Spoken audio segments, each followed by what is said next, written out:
अस्सलाम वालेकुम। SG special के साथ मैं हूं जाहिद मलिक। नाज़रीन, गुज़श्ता दिनों पहलगाम जम्मू कश्मीर में एक वाक़या पेश आता है जिसमें 26 से ज़ायद अफराद जो हैं वो जाँ बहक हो जाते हैं और दर्जनों लोग जो हैं ज़ख्मी हो जाते हैं। भारत की तरफ से जैसे हमेशा जो करता आता है इल्ज़ाम तराशी, शर्मनाक इल्ज़ाम तराशी जो है वो पाकिस्तान के ऊपर लगा दी जाती है कि ये हमला पाकिस्तान ने करवाया है।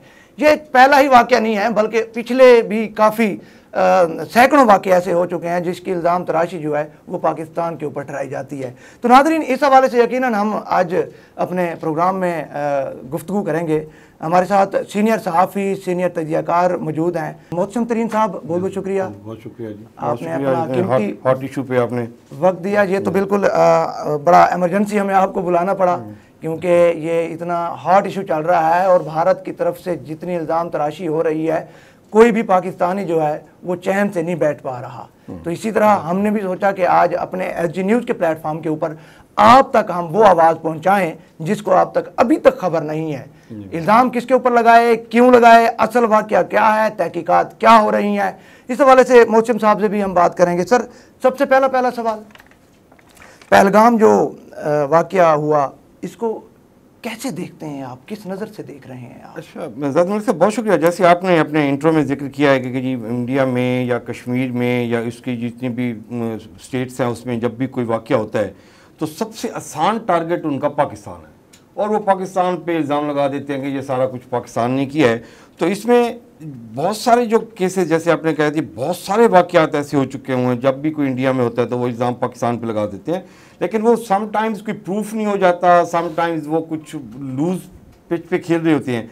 लेकिन जो सबसे बड़ा बाउंस बैक इंडिया को मिला है ना जी, वो पुलवामा का था 2019 में, जब उन्होंने पाकिस्तान पे इल्ज़ाम लगाया था तो वो भी इसी तरह का एक टेररिस्ट अटैक था और उसका इल्ज़ाम उन्होंने पाकिस्तान पे लगा दिया था। और फिर उसके बाद उनको पुलवामा वाला ऐसा था कि जो उनको इतना बाउंस बैक हुआ कि जी वो पूरी इंटरनेशनल कम्युनिटी में मुंह छुपाते फिर रहे थे कि जी हमने किया और बीच में से निकला किया। ऐसे ही अभी ये भी उसी तरह का एक वाक़या हुआ है जिसमें वो कहते हैं कि जी हम ये पाकिस्तान से आए 3 दहशतगर्द, उन्होंने ये जो बेसिकली आप जैसे टूरिज़्म इंडस्ट्री थी उनकी बहुत ज़बरदस्त, ऐसे समझ लें कि हरा भरा और बड़ा ज़बरदस्त मकाम है पहलगाम जम्मू कश्मीर के इलाके में, और वहाँ पे हज़ारों लाखों की तादाद में हर साल टूरिस्ट आते हैं। सही, ठीक, और बड़ा ज़बरदस्त वहाँ पे बिजनेस रेवेन्यूज़ होते हैं और उसकी सिक्योरिटी के लिए भी उन्होंने ख़ास इक़दाम किए हुए थे। अभी ये जो पहलगाम है इसकी अगर आप जियोग्राफिकली इस चीज़ को देखें तो ये पाकिस्तान के बॉर्डर से तकरीबन 400 किलोमीटर दूर का एरिया है। ठीक, और ये जो पाकिस्तान से जो भी जाएगा वो जम्मू कश्मीर से क्रॉस करके जाएगा जहां इंडियन ने अपनी 7 लाख आर्मी डिप्लॉय की हुई है। सही, और 390 के करीब चेक पोस्ट है। ठीक, अभी जस्ट इमेजिन करें कि जी पाकिस्तान से 3 दहशतगर्द निकलते हैं जो वो इल्ज़ाम लगा रहे हैं। ऐसे ही, ठीक, वो आज़ाद जम्मू कश्मीर का इलाका 400 किलोमीटर का इलाका क्रॉस करते हैं जहां पे 7 लाख फौज रह रही है और 390 उनकी चेक पोस्टें हैं। वो सारी की सारी चेक पोस्टें क्रॉस करते हैं, उसके बाद पहलगाम पहुंचते हैं, वहां पे वो जो टूरिस्ट आए हुए थे उनको हमला करते हैं, 26 के करीब उनको मार देते हैं और बाकी जख्मी हो जाते हैं। उसके बाद वहां पे अपने ID कार्ड्स और पाकिस्तानी करेंसी छोड़ के वापस भाग भी आते हैं। सही, नकारा हो चुके हैं उनकी सिक्योरिटी सिस्टम तमाम तर जितने भी इनके स्क्रिप्ट लिखने वाले। इंडिया के पास बहुत अच्छे स्क्रिप्ट राइटर हैं, ड्रामा निगार हैं, फिल्म नवीस हैं, वो उनसे राब्ता कर लेते हैं, यार हमने इस तरह को कोई मतलब मलबा पाकिस्तान पे डालना है तो इस तरह का कोई वाक़या करना चाहते हैं तो आप हमें स्क्रिप्ट लिख के दें। इससे तो लाख दर्जे बेहतर को इंडियन की फिल्म इंडस्ट्री के इसी राइटर को दे देते ना, वो स्क्रिप्ट लिख के दे देते। असल में वो फिल्म बनाते हैं तो ये हकीकत बना रहे थे कि हकीकत किस बन नहीं तरह सकती है, हकीकत बन नहीं सकती। आप हकीकत तो तब बनेगी ना यहाँ से कोई मूवमेंट करेगा, यहाँ पे तो मूवमेंट है नहीं जी।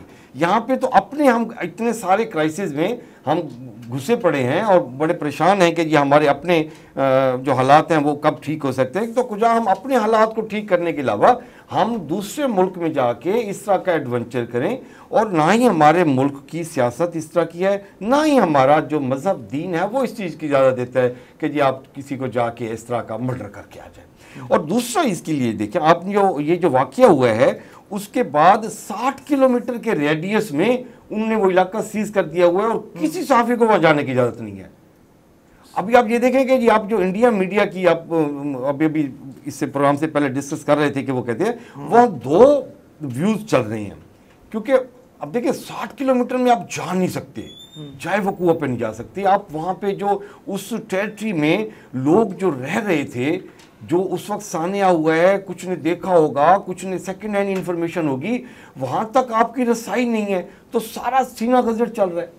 सही। अच्छा, इस वाक़ये के बाद एक छोटा सा बच्चा आता है, उससे प्रेस कॉन्फ्रेंस करवाई जाती है, उस बच्चे का आप कॉन्फिडेंस लेवल चेक करें कि छोटी सी एज और इतनी बड़ी बड़ी बातें, ऐसे लग रहा था कि उसको जैसे पहले बता दिया गया है, आपने ऐसे बताना है और ऐसे बोलना है। अच्छा, आप ये देखिए ना, इतने अभी वो एक्सपर्ट हो गए हुए हैं इस तरह के एडवेंचर करने में, वो कोई एक शख्स भी लेके आ सकते थे ना, जख्मी को लेके आ सकते थे, लेकिन उन्होंने देखे ना कि जी वो पूरी दुनिया में सॉफ्ट कॉर्नर को हिट करने के लिए वो बच्चा लेके आए हैं। देखिए बच्चे की स्टेटमेंट आएगी तो पूरी दुनिया देखेगी, ओ ये देखो जी इतना जुल्म कर रहा हो गया जी, इतना जुल्म हो गया जी, तबाही हो गई है जी, बच्चा आके स्टेटमेंट दे रहा है। तो ये सारा का सारा स्क्रिप्टेड था उनका, और वो उस पर कोशिश करना चाह रहे हैं। और अभी तक देखें ना कि ये इसको वाक़े को 2 से 3 दिन गुजर गए हैं, और उसके बाद पाकिस्तान पे इल्ज़ाम लगा दिया और बहुत सारे स्टेप्स भी ले लिए उन्होंने। मतलब सफारत खाने में से हमले को कहा, पाकिस्तानियों को कहा कि 48 घंटे में भारत से निकल जाएं। अभी तक उन्होंने सफारती लेवल पर कोई सिंगल पेपर भी एज अ प्रूफ नहीं दिया। सही, नहीं दिया। भारत के अंदर इस वाक़ये को कैसे देखा जा रहा है? अभी आपने जैसे कहा भी है कि एक प्रीप्लान्ड करके बच्चे को, फिर जैसी जाहिर सी बात है छोटे से मासूम से बच्चे को आगे लेके आए हैं। मजीद जो उनकी आवाम है वो क्या समझते हैं, आप कैसे देख रहे हैं? अच्छा, उसमें मलिक साहब अगर हम इंडिया की इंटरनल अगर हम देखें, सिचुएशन को देखें, तो वहाँ पे 3-4 फैक्टर्स हैं वो मुकाबिल गौर है। नंबर 1 तो उनकी ये जो हुकूमत का स्टैंड है वो, और अपोजिशन का स्टैंड क्या है। अपोजिशन के जो वहाँ पे लीडर हैं राहुल गांधी, उन्होंने बड़ा सख्त अल्फाज में मजम्मत की है इस वाक़े की। हम भी कर रहे हैं, आप भी कर रहे हैं, उनके सारे पाकिस्तानी कर रहे हैं। प्राइम मिनिस्टर ने किया है, वज़ीर दिफा ने किया, वज़ीर ख़ारजा ने किया, सारे ने मजम्मत की है कि ये वाक़े को किसी तरीके से भी हम सपोर्ट नहीं कर सकते। उन्होंने मजम्मत की है। उसके बाद उन्होंने कहा कि ये सारा का सारा फेलियर जो है वो इंडियन गवर्नमेंट का है और नरेंद्र मोदी का है। सही। और वहां पे जो सिक्योरिटी एजेंसीज हैं ये उनका फेलियर्स है, ये क्यों ऐसा वाकया हुआ है। अभी वो किसी पे इल्जाम नहीं लगा रहा, वो नहीं कह रहा कि ये पाकिस्तानी है, पाकिस्तानियों को ये कर दिया जाए, पाकिस्तानियों को ये कर दिया जाए। वो कहते कि ये इंडियन गवर्नमेंट का फेलियर्स है और इंडियन जो सिक्योरिटी एजेंसीज हैं ये उनका फेलियर्स है। ये तो एक प्लेटफॉर्म हो गया। सही। अभी जो इंडियन जो मीडिया है वो जो एक रुख जो दिखा रहा है, जो आप अभी जिक्र कर रहे थे कि ये जो मीडिया का बच्चे का दिखाया है इस तरह का रोल प्ले कर रहा है। एक मीडिया जो है ना जी, वो ग्रुप ऑफ मीडियाज जो हैं वो ये कर रहे हैं कि ये सारा का सारा एडवेंचर किया गया है। अभी कुछ अरसे के बाद बिहार में इलेक्शन होने जा रहे हैं। तो ये जो गवर्नमेंट ने ये जो एडवेंचर किया है मुस्लिम और भारत के जो हिंदू मुस्लिम फसादात का कार्ड चला के, तो बिहार के इलेक्शन में अपनी एक अच्छी स्ट्रेंथ शो कर दी जाए कि ये हम देखें जी पाकिस्तानी ये कर रहे हैं, मुसलमान ये कर रहे हैं, तो वो हिंदू मुस्लिम फसादात की जड़ बनाकर वो बिहार के इलेक्शन को फोकस, ये भी इंडियन मीडियन फोकस कर रहा है। मतलब ये नहीं है कि सारा इंडियन जो है ना जी वो मीडिया एक साइड पे खड़ा हुआ है, वहां पे जैसे पॉलिटिशियन बैठ के वो कर रहे हैं, गुफ्तगू कर रहे हैं। इसी तरीके से तीसरा जो फैक्टर इंपॉर्टेंट है जो इंटरनल इंडिया का है वो आजाद जम्मू कश्मीर की अपनी असम्बली का है। सही सही ठीक। उसका जो उमर अब्दुल्ला जो वजीर आला है वो उसने आर्ट पार्टीज कॉन्फ्रेंस कल बुलाई है। सही। उसने पूरी की पूरी आर्ट पार्टीज कॉन्फ्रेंस में किसी जगह ये नहीं कहा गया कि हम इस वाक्य का जो है ना जी वो सारा का सारा मलबा जो है ना जी वो पाकिस्तान पे डालते हैं। उनका भी ये था कि ये एक सानिया हो गया, इसमें हमें पार्टी पॉलिटिक्स से मुबर्रा होकर हमें इंसानियत के लिए काम करना चाहिए और सारे पार्टीज जो जम्मू कश्मीर की हैं वो सारी इकट्ठी हो जाए। सही, ठीक है। तो ये इंटरनल आप देखेंगे दोनों रुख चल रहे हैं। अच्छा। और ये नहीं है कि ये वो सारी के सारी मैं इसको रिपीट कर दूं कि यहाँ पे अपोजिशन लीडर है वो कहता है कि ये फेलियर्स है, उसके बाद जो आज़ाद कश्मीर की असम्बली है उमर अब्दुल्ला चीफ मिनिस्टर है, और जनरल पब्लिक भी दो राय हैं जी। हाँ।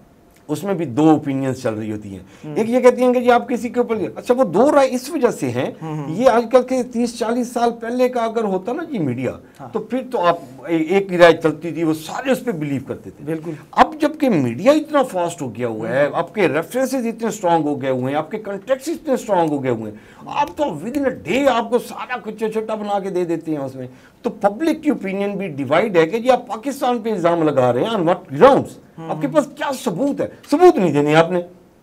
अच्छा, मीडिया जो है उनका आपने देखा होगा ऐसे बरस बरस के बोल रहा है, कोई शवाहिद नहीं है, कोई सबूत नहीं है, कुछ भी नहीं है, मगर उसके बावजूद भी ये आप देखें कि पाकिस्तान के ऊपर इतने संगीन इल्जाम लगाकर ये है कि हर दफ़ा आपने देखा होगा कि हम पाकिस्तानियों को जो है हमेशा जो है इस तरह के संगीन इल्जाम का निशाना बनाया जाता है। मगर आलमी सतह पर अगर हम देखें तो क्या आप समझते हैं कुछ इकदाम होते हुए नजर आते हैं, या आलमी सतह के ऊपर भी कुछ खामोशियां छाई हुई हैं? नहीं, उसमें आलमी सतह ने बड़ा ज़बरदस्त 2-3 रिस्पांस मैं आपको देना चाहूँगा कि एक तो अक़वाम मुत्तहिदा ने दोनों कंट्रीज़ को रिक्वेस्ट की है कि जी आप इस वाक़े पे कोई जल्दबाजी में कोई कदम नहीं उठाएंगे, आप एक दूसरे के साथ डायलॉग शुरू करें और इसके ऊपर जो हम यूनाइटेड नेशन जो सपोर्ट कर सकता है उस पर भी उसको कर दी चाहिए। इसी तरीके से अमेरिका ने, इसी तरह यूरोपीय यूनियन की कंट्रीज़ ने भी दोनों मुल्कों से रिक्वेस्ट की है कि जी आप इतनी फास्ट मूवमेंट में ना चलें कि जी आप कहीं बाद में आपको पछताना पड़ जाए कि यार ये गलती हो गई है। एक सानिया हो गया हुआ है, आपने दूसरे पे इल्ज़ाम लगा दिया हुआ है, आप इंटरनेशनल कम्युनिटी को इन्वाइट करें। आप मतलब एक ये चांसेस है ना कि इंडिया कहते हैं कि हम अगर सबूत पाकिस्तान को देते हैं, पाकिस्तान मानता ही नहीं है। आप यूरोपीय यूनियन में चले जाएं, आप अक़वाम मुत्तहिदा में चले जाएं, आप 3-4 मुल्कों का एक बना लें, कमेटी बना लें, उसमें उनको कहेंगे जी हम आपको सबूत देते हैं, आप इस सबूत को एनालिसिस कर लें कि जी ये वाक़या हुआ है कि नहीं हुआ, और ये जो वाक़या हुआ है तो इसमें इन्वॉल्व पाकिस्तान है या नहीं है। सही, तो ये कर सकते हैं आराम से उसमें। इसमें मैं एक और चीज़ मैं इसमें करना चाहूँगा, पाकिस्तान के फिर जब इल्ज़ाम लगाते हैं, पाकिस्तान के ऊपर आज तक किसी भी मुल्क ने कोई इस तरह का इल्ज़ाम लगाया हो और वो प्रूफ हुआ हो। इल्ज़ाम तो लगाते रहते हैं लेकिन प्रूफ हुआ हो ये नहीं है। लेकिन पाकिस्तान के पास बहुत सारे सबूत हैं। उसके सबूत ये हैं कि जितने भी हमारे बलूचिस्तान में ये BLA वाले हैं या बलोच अलहदगी पसंद हैं, ये यहाँ से पाकिस्तान की स्टेट से, पाकिस्तान की हुकूमत से बगावत करते हैं, दहशतगर्दी करते हैं। वो पनाह कहाँ लेते हैं? वो पनाह जाके इंडिया लेते हैं। इसके प्रूफ हैं, इंडियन मीडिया पे वो बंदे बैठे हुए होते हैं और वहाँ प्रोग्राम कर रहे होते हैं और पाकिस्तान के खिलाफ बकवास कर रहे होते हैं। और उसके बाद आप देखें अभी नंदन वाला एडवेंचर इंडिया ने किया, कलभूषण वाला इंडिया ने किया, और उसके बाद आप देखें वर्ल्ड वाइड कनाडा में जाके वो सिख मर्डर होता है। तो कनाडा, अमेरिका, इन्होंने बैठ के इंडिया के लिए बड़ा सख्त स्टेटमेंट दी थी कि आप इंडिया से उठते हैं और कनाडा में जाके आपने एक अलहदगी पसंद सिख रहनुमा है उसका मर्डर करके आ जाते हैं। ये पूरी दुनिया इंडिया के इस चेहरे को जानती है, जबकि पाकिस्तान पे इल्ज़ाम लगाते हैं, पाकिस्तान पे कोई प्रूफ तो दे सके। ऐसे ही बिल्कुल।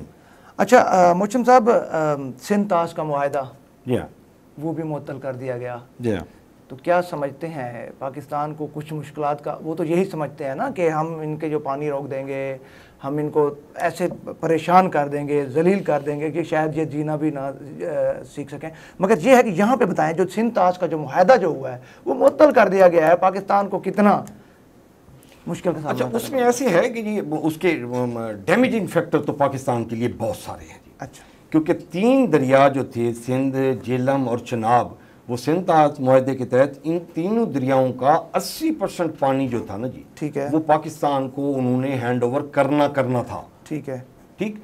उस मुआहदे में ये शिक थी कि जी इन 3 दरियाओं पे ऊपर भारत प्रोजेक्ट्स बना सकता है। हाँ, ठीक, यानी कि पावर प्लांट लगा सकता है, वो बिजली उनसे बना सकता है, लेकिन पानी स्टोर नहीं कर सकता। 20% पानी उसका हिस्सा है इन 3 दरियाओं का, वो 20% रखेगा, 80% उसने पाकिस्तान को हैंड ओवर करना ही करना है। तो ये इंटरनेशनल एग्रीमेंट है, ये ऐसे ही बैठ के वो नहीं कर सकता। अगर इंटरनेशनल कम्युनिटी पहले तो इस पे आवाज़ उठाएगी कि ये कैसे आप वन गो में कर सकते हैं, जबकि गारंटर्स इसमें कुछ और थे। और 60 साल से जायद अरसे में बहुत सारे एडवेंचर्स हुए हैं, बहुत सारी क्लैशेज हुए हैं, बहुत सारी आप ऐसे समझ लेंगे कि जी जंगें हो चुकी हुई हैं इस सिलसिले में, लेकिन इस मुआहदे को नहीं छेड़ा गया। सही, जंगें भी हुई, एडवेंचर्स भी हुए, लेकिन इस मुआहदे को नहीं छेड़ा गया।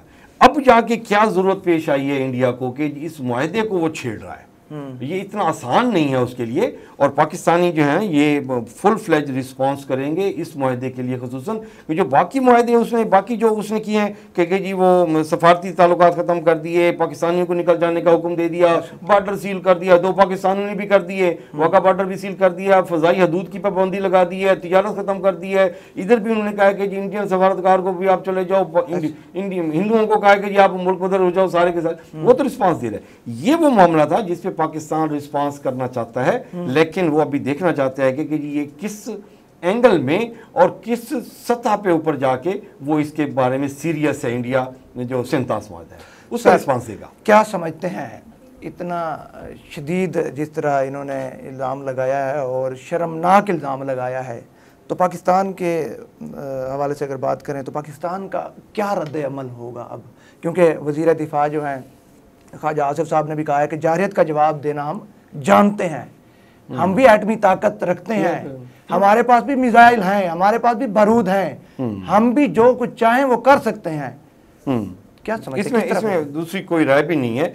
देखिए हमारे इंटरनल हालात जितने भी खराब हो जाए, ठीक, इंटरनल पॉलिटिक्स हमारी खराब हो जाए, इंटरनल हमारी जो इकोनॉमी है वो खराब हो जाए, बट आपकी जो गैरत है उस पर अगर कोई हमला करे और आपकी आज़ादी पे कोई हमला करे तो इस पे कोई दूसरी राय नहीं है कि हम इकट्ठे ना हों। ठीक, अभी ये अभिनंदन वाले केस में आप देख लेंगे कि जी बड़ा सख्त इख्तलाफ था नून लीग में और पीटीआई में, लेकिन जब वो अभिनंदन वाला वाक़या हो गया तो सारी पॉलिटिकल फोर्सेस इकट्ठी हो गई थी और उस वक्त उन्होंने जो रिस्पांस दिया था वो पूरी दुनिया ने उसको अप्रिशिएट किया था। इमीडिएट रिएक्ट नहीं किया था, इमीडिएट रिएक्ट किया था कि जैसे जहाज गिराए इधर से 2 जहाज घुस जाते इंडिया में, वहां पे बमबारी करके आ जाते, तो ये इमीडिएट रिस्पांस था। इन्होंने क्या किया, इन्होंने कहा उसको चाय पिलाए, जो टी इज़ फंटास्टिक, उसके बाद उसको प्रॉपर वे में रिस्पेक्टफुल वे में उसको हैंड ओवर किया और पूरी दुनिया को बताया कि जी हम ना तो इस तरह के हालात बिगाड़ना चाहते हैं, हम अपने हमसाया मुमालिक के साथ पुरसकून तरीके से दोस्ती के साथ मोहब्बत के साथ रहना चाहते हैं। सर आखिरी सवाल एक छोटा सा 2 लफ्ज़ों में आपसे जवाब जानूंगा, इंटरनेशनल कम्युनिटी जो है वो इस वाक़ये को किस तरह देखती है? क्या दोनों ममालिक को बिठा के उनकी सुलह सफाई करवा देंगे या मामलात मज़ीद संगीन से संगीन होते ऐसे ही है। इस वक्त जो मुल्क की जो हमारे पूरी दुनिया की जो इकॉनमी है वो इस वक्त कोई भी मुल्क इस तरह का नहीं है क्योंकि ये जो 2 हैं आपके एटॉमिक ममालिक हैं ये आपस में जंग लड़ रहे और सुपर पावर जो है ना ये वो इस कैपेसिटी में है ही नहीं कि किसी एक की सपोर्ट कर सकें और ये एटॉमिक वॉर शुरू हो जाए। तो इसलिए सारे इस पे नज़र रखे हुए हैं। आपने देखिए डोनाल्ड ट्रंप ने कल स्टेटमेंट दी है, उसके बाद जो नायब प्रेसिडेंट है वाइस प्रेसिडेंट है अमेरिका का वो इंडिया में मौजूद है, वो उसने भी कल स्टेटमेंट्स दी हैं और अक़वाम मुत्तहिदा के जो सेक्रेटरी जनरल है उसने स्टेटमेंट्स दी हैं, यूरोपीय यूनियन ने स्टेटमेंट्स दिए हैं। उन्होंने दोनों ममालिक को कहा है कि आप सब्र व तहम्मुल का मुजाहरा करें और इसमें आप अक़वाम मुत्तहिदा को इन्वॉल्व करें और 3-4 ममालिक की कमेटी बना के इस पे काम करें। आप जल्दबाजी में कोई इक़दाम नहीं करेंगे क्योंकि आप इस तरह का कोई रिएक्ट करेंगे तो दूसरा मुल्क जो है ना जी वो बच्चा तो है नहीं ना, एक तरफ पहलवान और दूसरी तरफ बच्चा हो तो वो रिएक्ट नहीं कर सकता। यहाँ पे हमारे पास अल्हम्दुलिल्लाह सारा कुछ है और सबसे बड़ी बात जैसे मैंने बताया कि जो पॉलिटिकल फोर्सेस इस इश्यूज़ पे सारी इकट्ठे हैं और आर्म फोर्सेस के साथ हैं, अवाम भी इसके साथ हैं। What ever this economic situation जो भी हमारी हो, मईशत हमारी जो भी हो, फिर हम नहीं देखते कि जी खाने को रोटी है, हमारे पास पेट्रोल है, हमारे पास गाड़ियाँ हैं या नहीं है। फिर हम टीवी एसी शेसी पीछे सारा कुछ भूल जाता है जब आपकी गैरत पे कोई बात की जाए, जब आपकी आज़ादी पे कोई बात की जाए। सही, बहुत बहुत शुक्रिया मोहसिन साहब। जी नाज़रीन, ये थे मोहसिन तरीन साहब जो सीनियर एंकर हैं और सीनियर सहाफ़ी भी हैं, तजज़ियाकार भी हैं, हमारे साथ आज शरीक गुफ्तगू थे, एक हॉट टॉपिक के ऊपर बात की। यकीनन भारत को ये बता दें कि पाकिस्तान जो है वो ऐसे चूड़ियाँ पहन के नहीं बैठा हुआ, बल्कि जवाब जो है आपकी जो संगीन इल्ज़ाम तराशी है इसका जवाब देना भी जानती है पाकिस्तान की आवाम, पाकिस्तान की आर्मी। हमने अपनी आर्मी को सिर्फ सैर सपाटे के लिए नहीं रखा हुआ बल्कि अपने हम बॉर्डरों की हिफाजत के लिए रखा हुआ है, अपने मुल्क को कौम की हिफाजत के लिए रखा हुआ है। आज़ाद मुल्क पाकिस्तान है, आज़ाद रहेगा। यहाँ पे जितने भी लोग आते हैं खा वो तफरीह के लिए भी आएँ तो यकीनन उनकी सिर्फ आवाम ही नहीं बल्कि पाक आर्मी भी उनकी जान और माल की हिफाजत के लिए कोशिश होती है। तो नाज़रीन, जाहिद मलिक को इजाज़त दीजिए, नेक्स्ट मिलेंगे एक और टॉपिक के साथ। अल्लाह हाफ़िज़।